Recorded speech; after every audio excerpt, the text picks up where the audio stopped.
പലപ്പോഴും കുടുംബത്തിൽ ആവശ്യങ്ങൾ വരുമ്പോൾ ആ ആവശ്യങ്ങൾ തൻ്റെ കയ്യിൽ കിട്ടുന്ന പണം കൊണ്ട് നിർവഹിക്കാൻ കഴിയാത്തൊരു സാഹചര്യം ഉണ്ടാകുമ്പോൾ പിന്നീട് അത് കടത്തിലേക്ക്, ആ കടത്തിൻ്റെ തോത് വളർന്നു വലുതായി പിന്നീട് ബാങ്കിലേക്ക്, ലോണിലേക്ക്, പലിശയിലേക്ക്, പലിശ ഇടപാട് സ്ഥാപനങ്ങളിലേക്കൊക്കെ എത്തി വലിയൊരു ഭാരമായി തീരാറുണ്ട്. അവിടെ ഓരോരുത്തരും ശ്രദ്ധിക്കേണ്ട കാര്യങ്ങൾ എന്തൊക്കെയാണ്?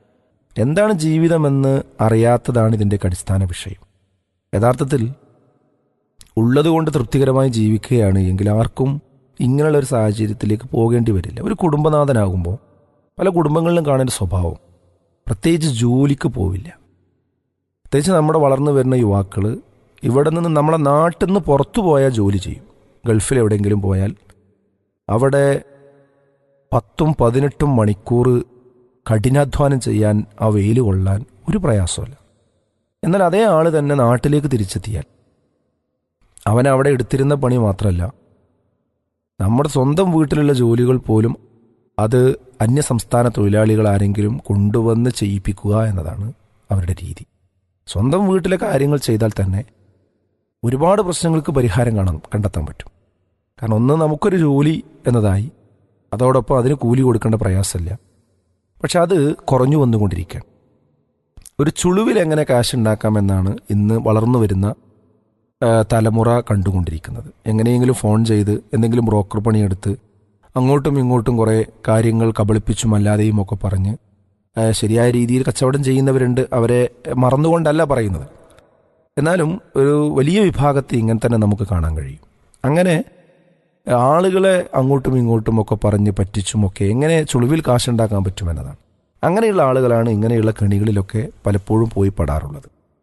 അപ്പം അതിന് പകരം തന്നെ കൊണ്ട് കഴിയുന്ന ഒരു ജോലി, ഒരു സ്ഥിരമായ ഒരു ജോലി കണ്ടെത്തുക, ആ ജോലിയിൽ വ്യാപൃതനാകുക. ഒരു ജോലി എന്ന് പറഞ്ഞാൽ അതൊരു വ്യക്തിത്വത്തിൻ്റെ ഭാഗം കൂടിയാണ്.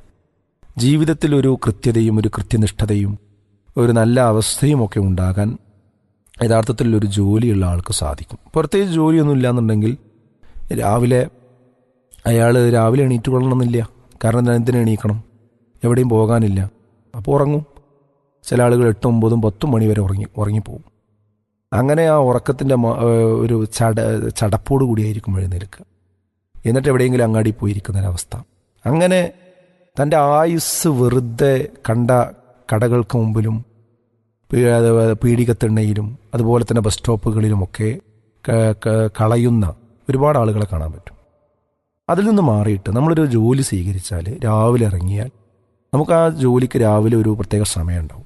അപ്പോൾ അതിൻ്റെ മുമ്പ് നമ്മൾ എഴുന്നേൽക്കും, ഭക്ഷണം കഴിക്കും, കുളിക്കും, ആ കാര്യങ്ങളൊക്കെ നടക്കും. ആ ജോലിക്ക് വേണ്ടി നമ്മൾ പോകും. അതുപോലെ തന്നെ തിരിച്ചു വരുന്നൊരു സമയം ഉണ്ടായിരിക്കും. അപ്പോൾ അനാവശ്യ കാര്യങ്ങളിലേക്കൊന്നും നമുക്ക് പോകാൻ കഴിയില്ല. നമുക്ക് സമയത്ത് ബാങ്ക് കൊടുക്കുമ്പോൾ നമസ്കരിക്കാൻ പറ്റും. ജീവിതത്തിൽ തന്നെ ഒരു തെളിഞ്ഞ ഒരു കാഴ്ചപ്പാടുണ്ടാവും. അങ്ങനെ ഉള്ളതുകൊണ്ട്, കിട്ടുന്നത് കൊണ്ട് നമ്മൾ തൃപ്തികരമായി നേരത്തെ പറഞ്ഞതുപോലെ ജീവിക്കുകയാണെങ്കിൽ അത് കടം വാങ്ങാനും പലിശക്ക് വാങ്ങാനും വട്ടിക്ക് വാങ്ങാനും ഒന്നും പോകേണ്ട സാഹചര്യം ഉണ്ടാവില്ല. പിന്നെ സ്വാഭാവികമായും മനുഷ്യന് ചിലപ്പോൾ ചില സന്ദർഭങ്ങളിലൊക്കെ ഇപ്പോൾ അസുഖം വന്നു അല്ലെങ്കിൽ പ്രയാസം വന്നു, അപ്പോഴൊക്കെ കടം വാങ്ങേണ്ട അവസ്ഥ വരും. അപ്പോൾ കടം നമ്മൾ ഏറ്റവും അടുത്ത ആളുകളുടെയൊക്കെ ഒന്ന് വാങ്ങുക, അത് ആ പറഞ്ഞ ദിവസം തന്നെ തിരിച്ചു കൊടുക്കുക. അത് അത്യാവശ്യത്തിനായിരിക്കണം കടം വാങ്ങേണ്ടത്. അനാവശ്യമായി അല്ലെങ്കിൽ ആർഭാടം കാണിക്കുന്നതിന് വേണ്ടി കാശ് വട്ടിക്ക് വാങ്ങി അല്ലെങ്കിൽ പലിശക്ക് വാങ്ങി എന്നിട്ട് അത് തീർക്കാൻ നാട് മുഴുവൻ ആളുകളോട് കരഞ്ഞു പറഞ്ഞ് നടക്കുന്ന ചിലരെയൊക്കെ കാണാൻ പറ്റും. അതൊന്നും ഒരു മുസ്ലിമിനെ സംബന്ധിച്ചിടത്തോളം ഒരു ശരിയായ രീതിയല്ല. പീസ് റേഡിയോ സ്നേഹക്കൂട് പരിപാടിയിൽ നിന്നുള്ള പ്രസക്ത ഭാഗങ്ങളാണ് നിങ്ങൾ ഇപ്പോൾ കേട്ടത്.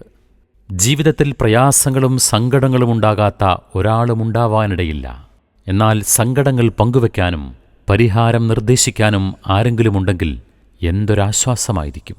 നമ്മേക്കാൾ കൂടുതൽ കഷ്ടപ്പെടുന്നവർ ഉണ്ടെന്നറിയുമ്പോൾ നമ്മുടെ വിഷമങ്ങൾ പലതും നിസ്സാരമായും തോന്നാം.